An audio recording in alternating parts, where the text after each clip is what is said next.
With so many taxis around, it takes a special touch to set them apart. That's where the bass and the bling come in, all in the hope of bringing in the business. Minibus taxis are certainly the most common form of public transport in South Africa, with thousands relying on these people movers every day.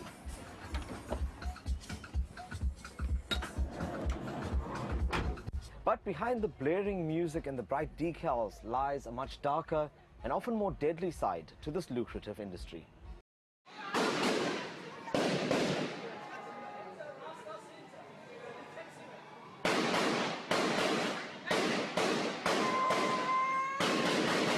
Please, there's a big gunfire going on. Please, hurry up. For more than 20 years, the blood of taxi industry players has spilled onto the streets of KwaZulu-Natal. It subsided in many regions, but the war on the north coast rages on. Operating licenses, route permits and business interests have all been cited as possible reasons for the violence. But none of those reasons matter to Mtobisi Shlongwa, the manager of the Maphumulo taxi rank. Last month, his wife and 2 children were confronted by gunmen.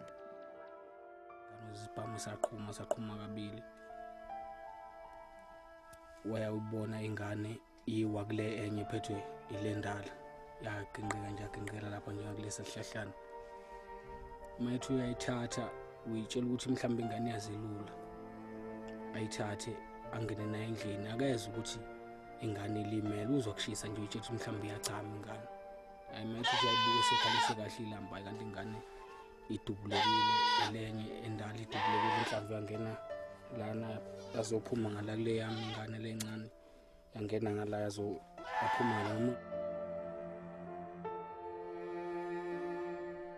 1-year-old Sugoluhle didn't make it. Shlongwa, who'd started his duties just 2 weeks before the shooting, believes hitmen were sent for him.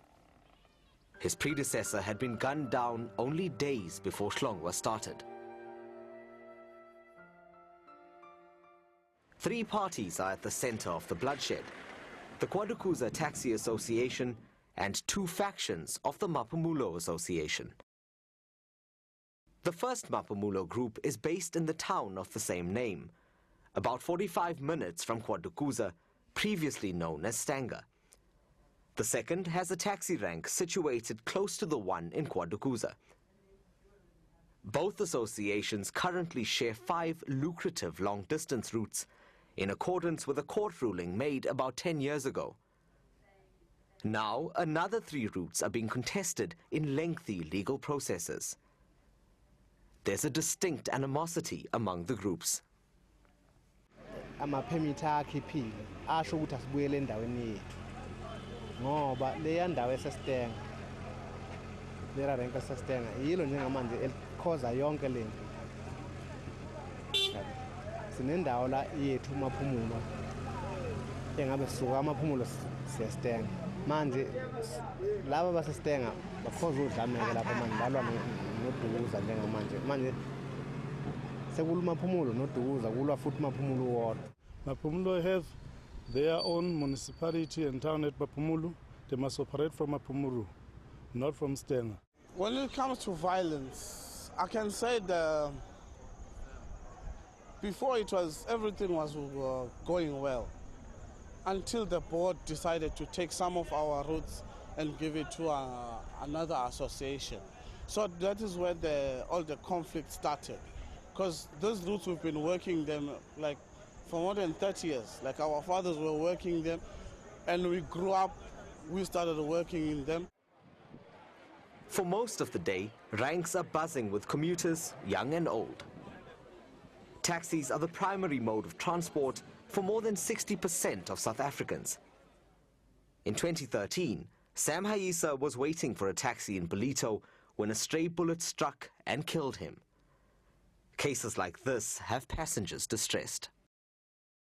Siyacela bandla kulabo somatekisi ukuthi sengathi bandla kungaba nomoya wokuthula babambisane ukuze thina abagibeli sikwazi nathi ukuthola ukunethezeka kula matekisi. Uyasaba nokuzala edrobheni ngoba uhamba usho nasekhaya uthi awuzazi noma uzobuya noma uzobuya ngendlela okwenzeka ngayo ngoba nje uthi ungazelele lutho nje uze sekuqhuma isibhamu yabo manje isibhamu nawe uyasazi ke sekufanele manje uthi sibaleke hlaza nje sibaleka la eStenga.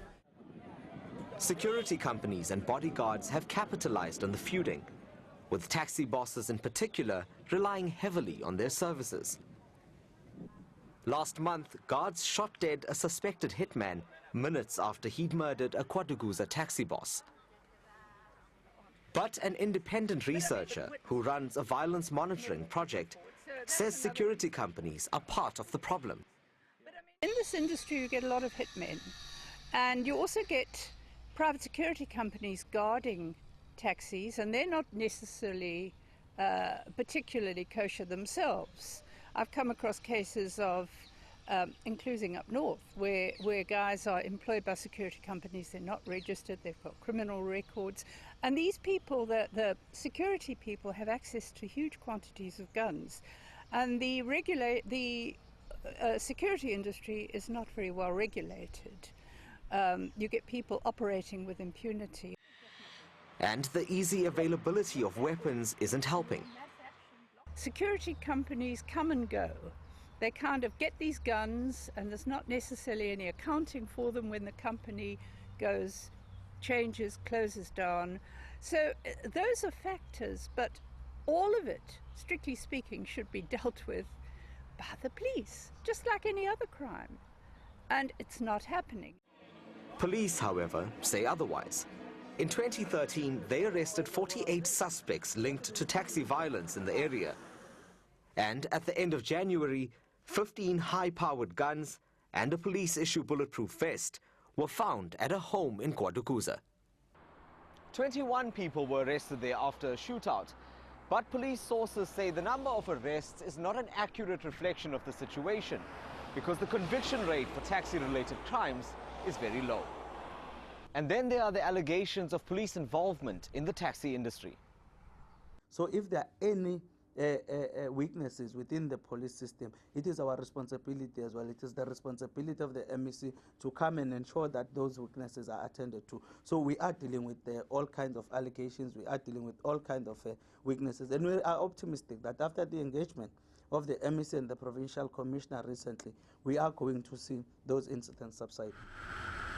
Even the South African National Taxi Council has had enough of its warring members. We said they must solve this problem at the association level, so they must not wait for the department or the province to come to them. They must solve this problem because they are starting the problem. The Transport and Community Safety Department, which has intervened on numerous occasions, agrees and is confident the hostility will eventually end. They will have to come up with a solution. Nobody, even if you can bring somebody elsewhere, but you can't import a solution, a solution to their own home problems. They must find ways to resolve this problem. We have started making inroads, and we want to make sure that all matters that are affecting both these associations are resolved within the ambit of the law. No violence. It's too late for little Sukoludle and the others before him. But hopefully, his death is a catalyst to end the lawlessness once and for all.